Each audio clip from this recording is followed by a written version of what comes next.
Je suis un peu dans l'embarras pour une série de motifs. J'interviens après une série d'intervenants assez importants. Et mon maître et ami,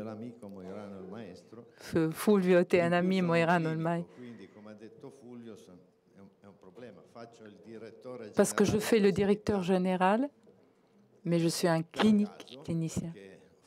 Par hasard, parce que j'ai fait le clinique, le médecin pendant 22 ans. J'ai été appelé par Fulvio par une situation compliquée de direction générale. Je suis venu dans la région parce que j'étais passionné par cette expérience de direction pour faire le dirigeant. Tout le monde s'en est allé, mais il n'y a que moi qui suis resté. Donc je suis doublement en crise. Malgré tout, je vais reprendre par rapport à ce qu'ils ont dit. Donc un clinicien, un médecin qui rentre dans la gestion de la santé, s'il a un minimum d'aptitude, parce qu'il peut amener des avantages, parce qu'il connaît le tissu sur lequel on doit justement coudre, faire, c'est pour des facilitations. Je pars de loin, mais je vais récupérer pour la Côte-Paris. Voilà, en Italie, on dépense peut-être moins que dans d'autres pays par personne. Et ce chiffre est à peu près 600 €. N'est plus tellement aussi bien distribué à l'intérieur de chaque région. Malgré cette dépense inférieure à celle d'autres pays, on a quand même des bons résultats. Mais des situations d'alerte aussi que nous a signalé l'obésité que nous a signalé, la démence qu'ont souvent les personnes âgées. Donc ça pèse dans la gestion d'ensemble de la santé d'une région.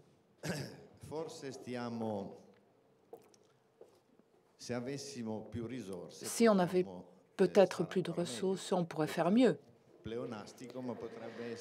C'est pléonastique. Mais c'est pour un modèle de lecture qu'on est en train de discuter dans ce gouvernement central, pour qu'il investisse plus, vu que notre pays a un vieillissement, un ensemble de fragilités qui est en train de alourdir ce système de santé. Les solutions qui ont été proposées au niveau de tous les pays, aller vers une gestion différente, et notre docteur Vanini nous en a parlé, nous a illustré, une gestion différente du problème de la santé, allant plus possible au domicile, où c'est possible, où c'est soutenable.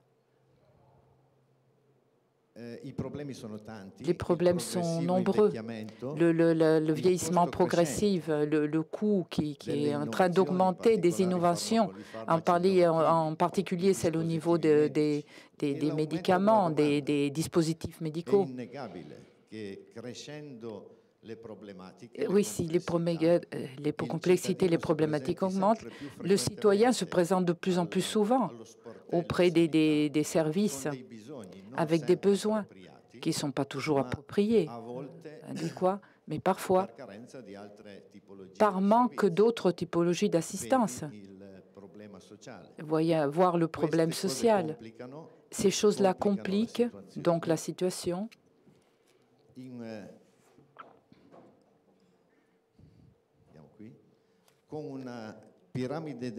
Avec une pyramide démographique qui est en très rapide évolution, il faut commencer à voir pour les années dans le futur, pour que le système puisse continuer d'exister. Ce qu'on est en train de faire amènera des résultats dans 10 ou 15 ans. On ne peut plus se permettre de courir après les erreurs du passé, de l'histoire. L'histoire doit nous enseigner. Par exemple, la carence, le manque d'infirmiers, de personnel. On n'a pas programmé les écoles de spécialité. On a laissé à l'université non coordonnée la gestion de ces situations. Aujourd'hui, il n'y a pas de pédiatre, il n'y a pas d'anesthésiste. On a un tas de chirurgiens. Et alors que la chirurgie a réduit de façon importante son activité.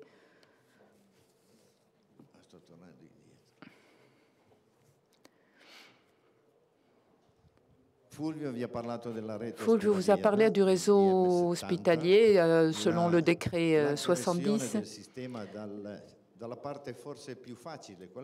La progression du système du côté connu, ou celle qui est plus facilement reconnue comme après une analyse attentive, la réforme des soins primaires, des soins de base, comme nous a fait voir le docteur, est une partie essentielle.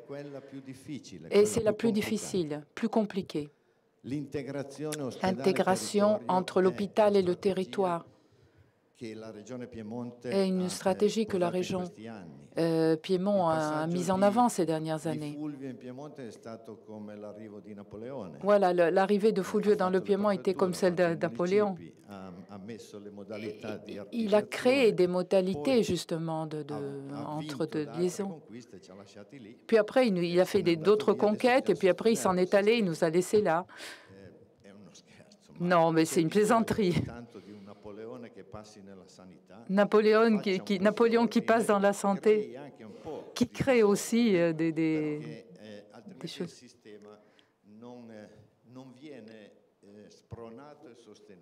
Autrement, le système n'est pas soutenu et n'est pas stimulé. Donc, ces liens entre le territoire et l'hôpital ont été bien identifiés dans le Piémont, puisqu'on est en Italie, tous différents, mais bon, comme acronyme et tout. Le Piémont, oui, se base avec des unités districtuelles. Donc l'hôpital évalue dans une façon rapide l'état d'ensemble du patient. Ils prennent des décisions avec une évaluation. On a une fiche unique, uninationale du patient, que les spécialistes remplissent pour avoir une évaluation d'ensemble social-sanitaire qui soit transmise. Je voudrais ponctualiser dans la relation l'échange des données. Ça, c'est quelque chose d'important. Ça, c'est la chose la plus importante de la santé pour gérer correctement la disponibilité des données et l'échange, le rendre disponible à tous les acteurs, à tous les professionnels qui suivent le parcours du patient. Donc, le multidimensionnel pour arriver aux soins, parce qu'ils ont tout de suite la situation du patient. Comme ça, ils les mettent où c'est nécessaire, ils décident. On ne réussit pas, bien sûr, à satisfaire tous les besoins. Il y a foule, justement, dans les urgences, dans les services d'urgence. On a des queues dans les intégrations pour les personnes âgées. Il faut évaluer des modèles de collaboration des familles.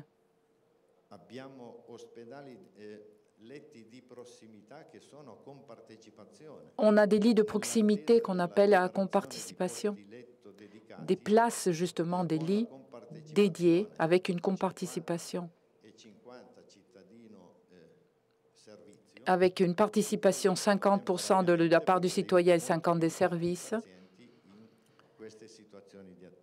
pour résoudre ces situations d'attente. Il faut décider ce qu'on veut faire,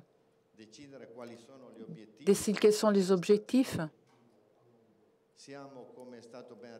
Comme on a rappelé, on est 20 régions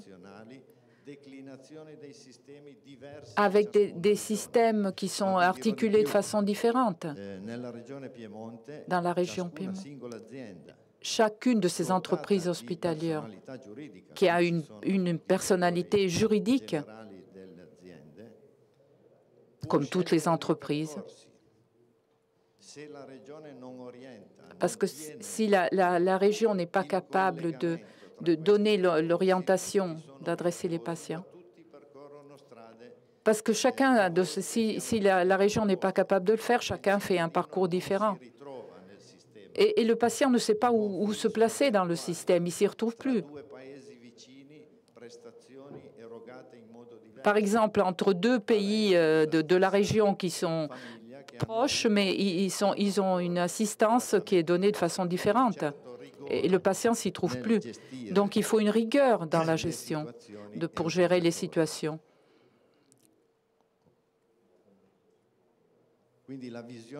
Dans la vision de projet, de conception,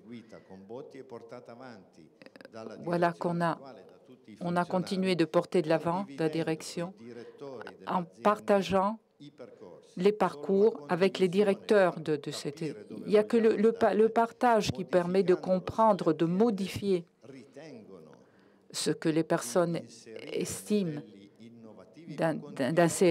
par exemple d'intégrer des systèmes innovatifs.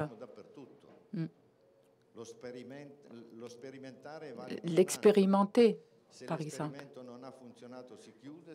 Par exemple, si l'expérimentation n'a pas fonctionné, on arrête, sinon on continue. Donc une homogénéité des comportements. Donc l'uniformité du système. On n'est pas aussi paranoïaque de vouloir que tout soit pareil, mais enfin, il faut peser, mesurer et comparer.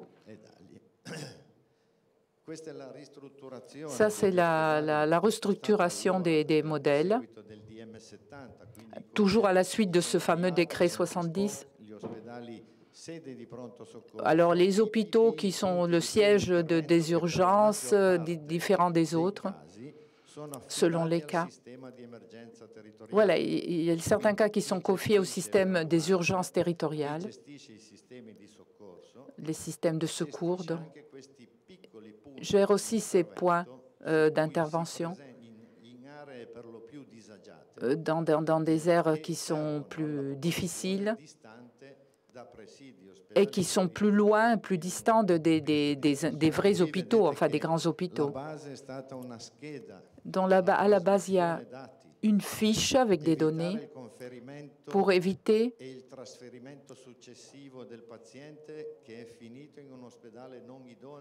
par exemple, d'éviter que le patient finisse dans un hôpital qui ne soit pas adapté à ses besoins, à ce qu'il a besoin. Et en partageant toujours les données sur ce patient. Le réseau doit être entretenu. Il ne suffit pas de faire les réseaux multidisciplinaires, régionels et les abandonner. Il faut donner des résultats, à chaque personne les résultats, et la gestion des réseaux de chaque département pour qu'ils comprennent les résultats de leurs actions et qu'ils ne restent pas pris dans ce réseau. Parce que les réseaux où les personnes n'échangent pas et ne parlent pas ensemble, ils deviennent trop complexes. La transmission arrive déjà à travers les moyens de secours.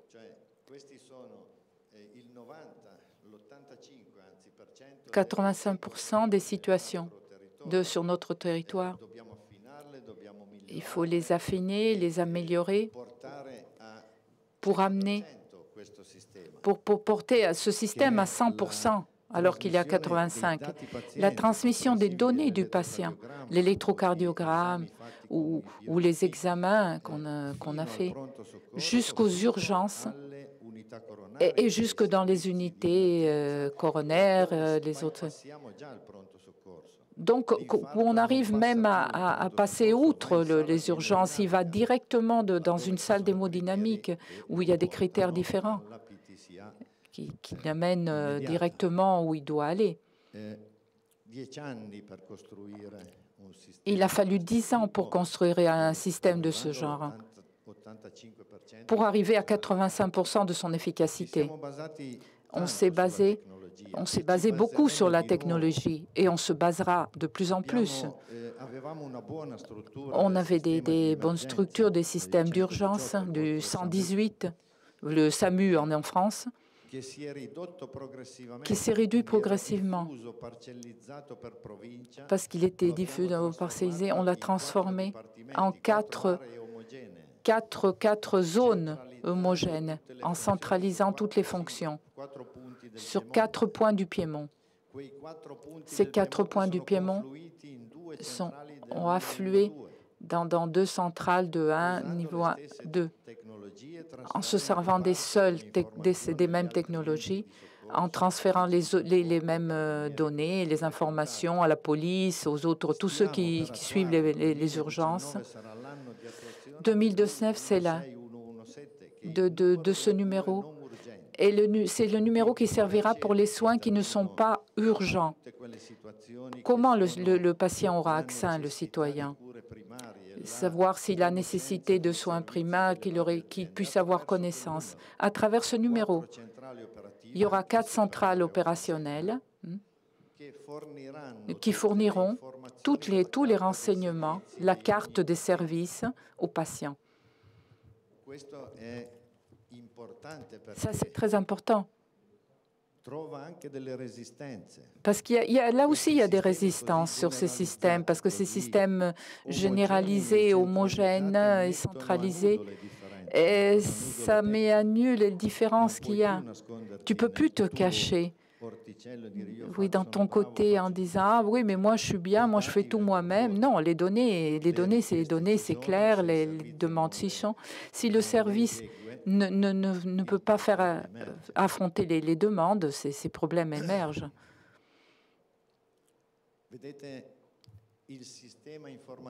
Le système des informations, les données en temps réel qui sont connues par tous les systèmes d'urgence. Donc, il y a 50% des services. Oui, il y a que 50% des hôpitaux qui voient toutes les données qui sont sur les patients sur l'urgence. Oui, parce que comme ça, ils arrêteront de dire « ne mène pas le patient qui était très développé, ne mène pas le patient chez moi, amène-le dans un autre hôpital ».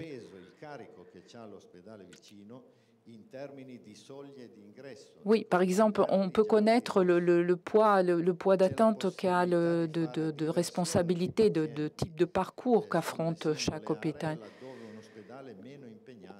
Par exemple, un hôpital qui a moins d'accès de personnes plus fragiles que d'autres, pour qu'il n'y ait pas un surpeuplement de ces accès des questions d'urgence. Oui, parce que dans les sections et services d'urgence, malheureusement, ils ont fait des pas de géant dans l'émergence.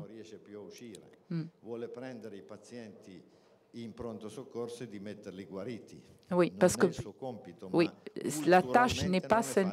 Culturellement, ils pensent qu'ils prennent les urgences, prennent les patients et puis ils doivent les faire sortir d'irré.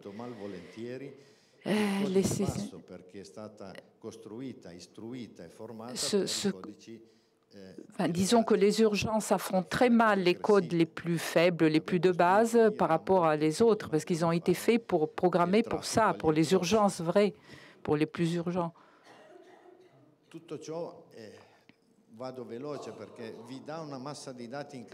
Tout ceci vous donne une masse de données, les distances des maisons de la santé. Il y a un flux qui est devenu réciproque. Le patient du territoire doit aller à l'hôpital, le bon hôpital. Il peut ne pas y aller s'il a une situation sociale, sanitaire, borderline, mais il va à la maison de santé ou dans une autre structure structure, ou bien ils restent à domicile. On n'est pas encore en mesure, mais on voudrait le faire. La télémédecine, avec une surveillance dans certaines de ces centrales, pour surveiller les paramètres des patients qui sont sortis de l'hôpital, qui ont des situations soutenables, mais qui ont besoin d'avoir un suivi, que quelqu'un pour leurs paramètres vitaux. On va y travailler pour ces prochaines années. Pour compléter ce réseau, pour arriver donc jusqu'aux médecins des familles, juste médecins généralistes, voilà, avec les structures pour réaliser ce que nous a expliqué le docteur Vanini.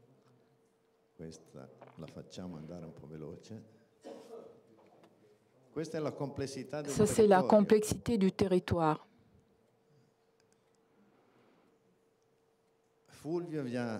Fulvio vous a mis un peu l'accent sur les districts. Un des engagements de la région Piémont était de faire des districts qui soient forts, c'est-à-dire donner aux districts une valeur de coordination, une action d'initiative de coordination que les médecins généralistes et les spécialistes et les autres figures de ce secteur doivent faire sur le patient. Pour pouvoir gérer un territoire qui a toute cette ampleur d'actions possibles vers le patient, il faut une coordination. Au-delà de l'entrée avec un seul numéro de téléphone, le district, les maisons de la santé, les USCP, les unités qui peuvent coïncider, mais pas forcément avec les maisons de la santé. Au Piémont, il y a 50 districts et il y a déjà 80 maisons de la santé, 2 hôpitaux de communauté destinés à augmenter et 12 hospices. Sur ce panorama, il faut qu'il y ait quelqu'un qui gouverne. Moi, j'ai tout à fait confiance sur les directeurs de district. Au Piémont, ils ont été choisis à travers un concours. Donc, ils font le concours. Ils n'ont pas été nommés directement. Donc, il y a une compétitivité. Donc, le directeur de district, s'il ne l'est pas, il doit devenir bon. Il devra le devenir. C'est lui qui devra faire le directeur, le chef d'orchestre.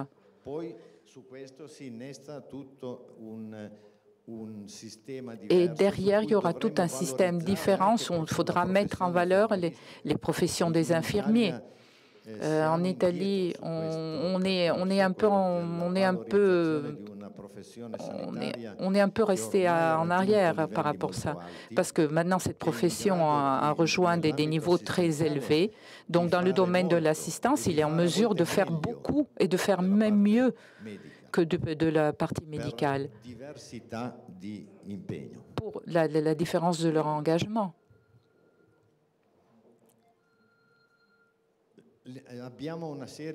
On a une série d'expérimentations dans l'intégration territoriale, qui sont les infirmiers de communauté, dans toutes les zones difficiles.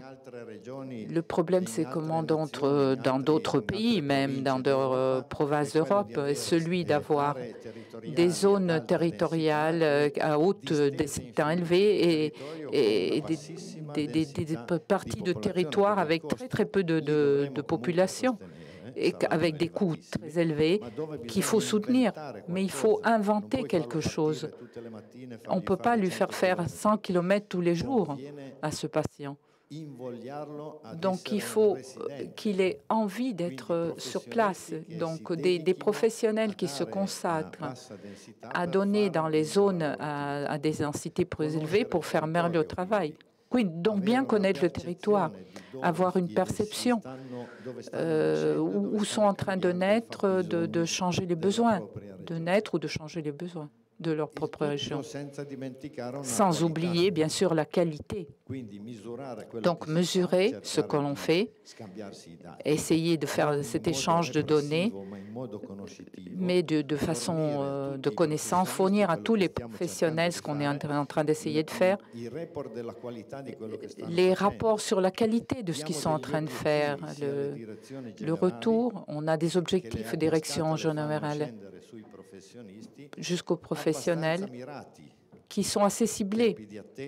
Les temps d'attente, les temps d'intervention,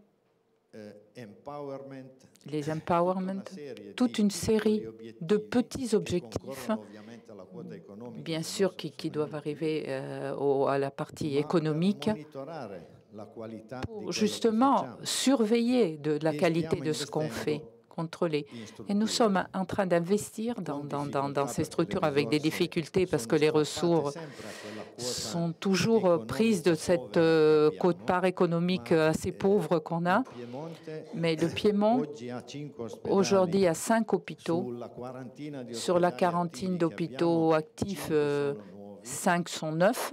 6 sont en train d'être remplacés. On est en train de planifier 4 autres hôpitaux pour remplacer des hôpitaux qui étaient très vieux, qui étaient très coûteux et qui n'étaient pas sûrs en plus au niveau du confort aussi, qu'on ne pouvait plus gérer pour les côtés des patients.